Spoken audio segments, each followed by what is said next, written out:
আমি তো ভালোবাসতে চাইনি, আপনি তো ধীরে ধীরে ভালোবাসতে বাধ্য করলেন। আমি তো নিজের একাকিত্ব নিয়ে বেশ শান্তিতেই ছিলাম, হৃদয়ের দরজাটা শক্ত করে বন্ধ করে রেখেছিলাম, যাতে সেখানে কোনো ঝড় প্রবেশ করতে না পারে।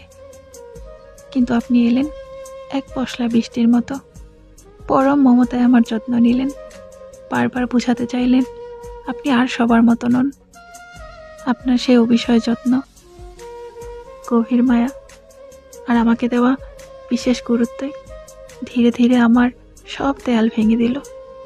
আপনার সেই ভালোবাসার জালে আমি নিঃস্বার্থভাবে ধরা দিলাম, শুধু আপনার উপর ভরসা করে।